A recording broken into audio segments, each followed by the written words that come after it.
Cada 40 segundos, comenzamos el mes de septiembre, hoy es 1 de septiembre, que viene con aumento en precios de gasolina. El Ministerio de Minas quiere que sea de 400 pesos, el Ministerio de Hacienda insiste en la cifra de 600 pesos mensuales. Finalmente, después de una reunión de ayer en la tarde, decidieron gobierno y taxistas que no va a haber tarifa diferencial en el precio de la gasolina para ellos. Para los taxistas en Colombia, el Ministerio de Transporte decidió en cambio darles una compensación que será un cheque a modo de subsidio mensual que será consignado en la cuenta de cada uno de los taxistas. Renuncia el gobierno a la idea de una tarifa diferencial, que hubiera sido un problema grandísimo que se presta a toda clase de inconvenientes.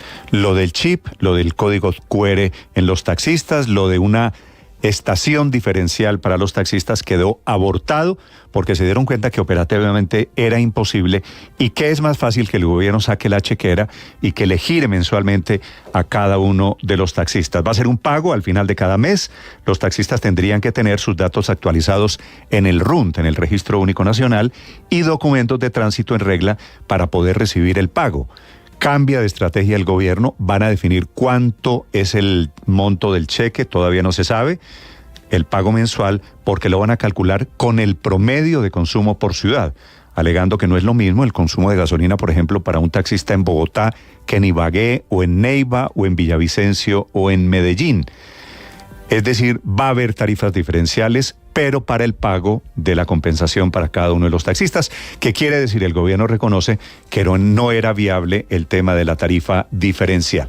Proponen los taxistas que más que un bono sea un subsidio que se dé, por ejemplo, para pensiones o para vivienda de esos conductores. Ya les voy a contar las novedades.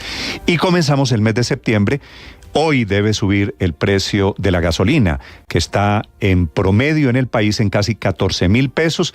Va a subir 400 pesos, es lo que quiere el Ministerio de Minas. 600 pesos, insisten los técnicos de Hacienda, que se reúnen a las 9 de la mañana. Allí les contaré quién tiene y quién da la última palabra. La gasolina en Bogotá o Medellín o en Villavicencio está alrededor de los 14.000 pesos. En Villavicencio un poquito más, 14.200. Dice el ministro de Hacienda que a final de año va a estar en 16.000. Bienvenidos, les hablaré de estos temas de tarifas de combustibles, de taxis y, a propósito de economía, de la cifra de desempleo que volvió a caer pasado el mes de julio. De julio del año pasado, en el 2022, 11% a 9,6% en julio de este año, aunque el julio fue un poquito con mayor desempleo que en junio. Pero en economía, en estadística, se compara mes contra mes. Se crearon 1.127.000 nuevos empleos, según el DANE. Hay también dos noticias grandes sobre el empresariado paisa, del que se ha hablado tanto en las últimas horas. Por un lado, el desmentido, el rechazo del Grupo Argos a las declaraciones, acusaciones del presidente Gustavo Petro, que los llamó despojadores de tierra por el episodio de Montes de María, que es esa región del sur de Bolívar, en donde efectivamente ellos compraron en su momento, en el gobierno de Uribe, más de 6.000 hectáreas para meterlas allí en maderables y proyectos productivos. Pero la compañía niega que esté detrás de la violencia contra campesinos, dice que compró de buena fe y que por el contrario donó esas miles de hectáreas, más de 6.000, cuando aparecieron las reclamaciones de las víctimas.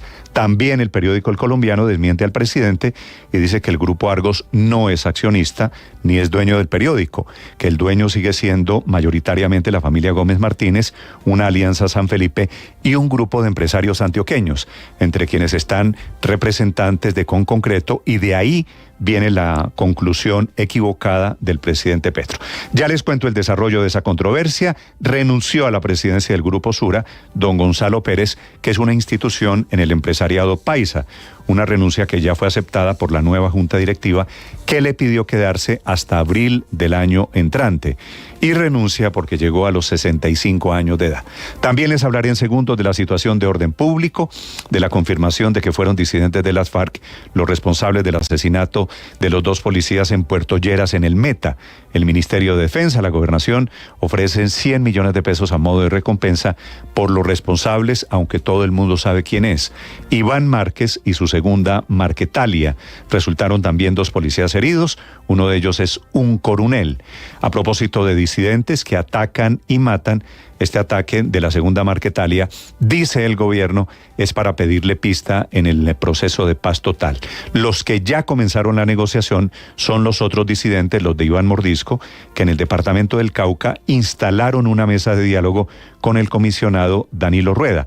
Quiere el gobierno pactar un cese de hostilidades con todos estos frentes de las FARC, como si no hubiera habido ya un proceso hace 7 años. Y a propósito de problemas de orden público, el Ministerio del Interior descarta la posibilidad de aplazar o suspender elecciones regionales. En medio de esta escalada de problemas de orden público, el gobierno contempla la posibilidad de reenganchar policías que fueron suspendidos, que fueron retirados del cargo, reintegrarlos a la policía, o policías que hoy están en el escritorio en temas administrativos, sacarlos a la calle, ayudar a contener la situación de violencia. Bienvenidos a Historias de Colombia y el Mundo. A partir de este momento les hablaré de la diseñadora colombiana Nancy González, que fue extraditada a Estados Unidos, pagó una fianza de $500,000 y recuperó su libertad. Les hablaré de la visita del Papa Francisco que llegó esta mañana a Mongolia, un país entre Rusia y China que tiene apenas 1.400 católicos, y de la declaración del expresidente Donald Trump en Estados Unidos. Se declaró inocente y viene un show grandísimo porque el juez autorizó que sea un juicio con la presencia y transmisión de medios de comunicación. Lo más importante, bienvenidos. Hoy es viernes 1 de septiembre. Enseguida, en el resumen que preparamos en Voces y Sonidos en Mañanas Blue. El gobierno pagará a los taxistas una compensación económica mensual ante el aumento del precio de la gasolina. Los ministerios de Transporte, Minas y Hacienda adelantan la evaluación técnica para determinar cuánto debe recibir cada conductor según la región. El viceministro de Transporte, Eduardo Enríquez. Es muy diferente ese consumo que se tiene en Bogotá o en los municipios de la costa o en el sur del país. Esto nos va a permitir también tener mayor control sobre este promedio. Sobre las 9 de la mañana de este viernes continúa la reunión del Comité Técnico de los Ministerios de Hacienda y de Minas y Energía para fijar el precio de la gasolina. Se espera que el incremento sea de 400 pesos y no de 600 como se venía ajustando. 2 policías fueron asesinados y otros 2 resultaron heridos en un atentado en Meta. El intendente Edwin Alfonso Rodríguez y el patrullero Edison Velázquez recibieron la onda expansiva tras la activación de un explosivo a su paso en cercanías de Puerto Lleras, en Meta. El gobernador de ese departamento responsabilizó a las disidencias de las FARC de este ataque. Sabemos que el grupo criminal de las disidencias son los responsables, pero necesitamos dar con el paradero de los sujetos que activaron esta carga explosiva. El director de la Policía Nacional, el general William Salamanca, ofreció una recompensa de hasta 100 millones de pesos por información que dé con los responsables. Tengo información de primera mano que son las disidencias. Precisamente el general Carlos Rojas de Seguridad Ciudadana se desplaza allá con equipo de inteligencia para corroborar lo que estoy diciendo.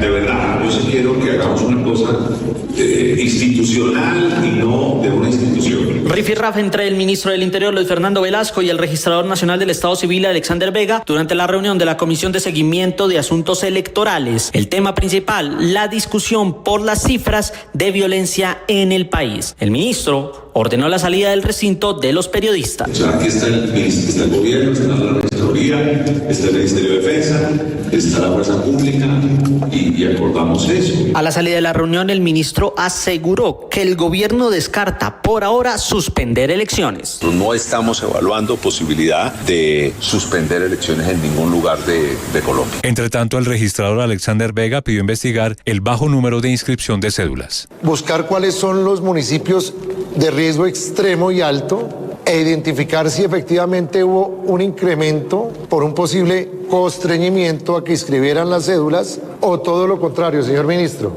que le hayan dicho a la gente no inscriba las cédulas.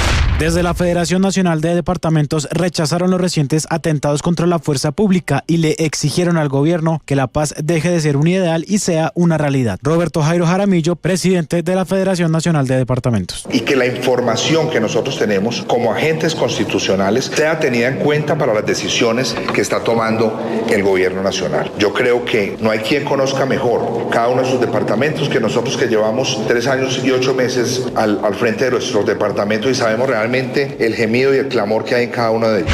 Después de la reunión entre el presidente Gustavo Petro y 4 gobernadores del oriente del país en Casa de Nariño, el gobierno se comprometió a reforzar el pie de fuerza. El gobernador de Boyacá, Ramiro Barragán. Poner al servicio más policías de los que están hoy en las oficinas, por ejemplo, y también están pensando la posibilidad, por ejemplo, de reincorporar policías que ya han pensionado, por ejemplo, pero que pueden trabajar y que ya no necesitarían tanta capacitación, sino una reinducción.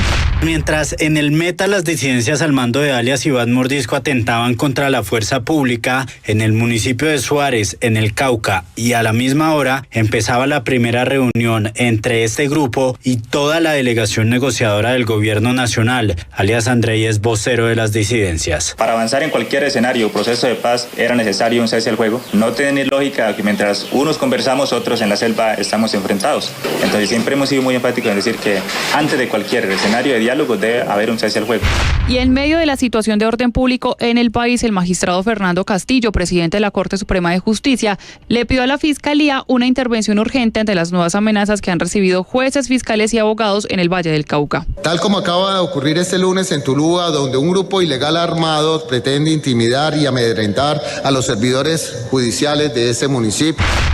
Estas tierras que reciben muy bien al ciudadano, a la ciudadana del pueblo antioqueño, fueron ocupadas por un gran capital que se denomina Argos. Se quedó con la tierra de los desplazados. El grupo Argos rechazó los señalamientos del presidente Gustavo Petro sobre supuestos despojos de tierras en Montes de María. Negó que esté detrás de este tipo de prácticas de la violencia. Además, Argos también explicó que por invitación de un COMPES en 2008 compraron con justos precios y apegados a los títulos 6.600 hectáreas de tierra en los municipios del Carmen de Bolívar y Ovejas en la región de Montes de María.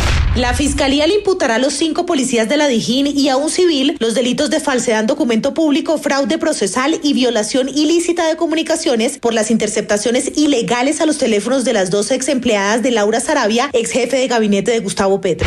Ricardo Roa, presidente de Ecopetrol, fue citado a declarar el 12 de septiembre en la Procuraduría dentro del caso de Nicolás Petro por el presunto ingreso irregular de dinero a la campaña Petro Presidente 2022. El desempleo en Colombia sigue cayendo a toda velocidad y en el último año se crearon más de 1 millón de puestos de trabajo. Para el Ministerio del Trabajo esto es consecuencia de las políticas del gobierno de Gustavo Petro. En la misma línea recibió los resultados el ministro de Hacienda, Ricardo Bonilla. Es bien interesante porque muestra que efectivamente está empezando el proceso de reactivación de la economía colombiana para finalizar el año. El presidente Gustavo Petro, en nombre del Estado colombiano y 12 años después, pidió perdón por la muerte de Diego Felipe Becerra, que fue asesinado por la espalda por un patrullero de la policía después de pintar un grafiti en el norte de Bogotá. Colombia, el Estado no aplica la Constitución del 91. Y por aquí ya nos vamos dando cuenta de por qué entonces desde el Estado se mata la ciudadanía. Es que no acatamos las normas básicas de la democracia. En libertad bajo fianza quedó la reconocida diseñadora colombiana Nancy González, que en las últimas horas había llegado extraditada a Estados Unidos. González deberá cumplir con una serie de restricciones para no perder ese beneficio mientras avanza el proceso en su contra por concierto para delinquir y tráfico de pieles de animales en vía de extinción. Cientos de vuelos han sido cancelados hoy en Hong Kong ante el paso del supertifón Saola, que ha obligado a las autoridades especiales en China y también en esa región a cerrar los colegios, los comercios, una medida adoptada también por la provincia de Cantón. No culpable, así se declaró el expresidente Donald Trump de los 13 cargos por conformar una empresa criminal junto a otros 18 sujetos con el objetivo, según la fiscalía, de robarse las elecciones en el estado de Georgia. El expresidente se volcó a su red social Truth para lanzar nuevamente una arremetida contra Biden y el proceso en Georgia. Communist Democrats in Atlanta made a mugshot of me. That's a mugshot. Los demócratas comunistas en Atlanta me tomaron una foto policial porque dije que la elección fue robada y lo creo más fuerte que nunca. Fue una elección torcida, me hicieron ver como un criminal. La Federación Colombiana de Fútbol reveló la lista de convocados para las 2 primeras fechas de las eliminatorias mundialistas. Néstor Lorenzo convocó a 26 jugadores. Las sorpresas en la lista son que Álvaro Montero, el arquero de Millonarios, es el único futbolista de la Liga Colombiana. La inclusión de Richard Ríos, jugador del Palmeiras, que recibe su primer llamado al seleccionado nacional. La convocatoria de John Córdoba, quien parecía borrado en anteriores llamados. Y el regreso de Santiago Arias tras casi 3 años de ausencia de la selección, tras la lesión que sufrió en la primera fecha de las eliminatorias pasadas. Estás escuchando Blue Radio.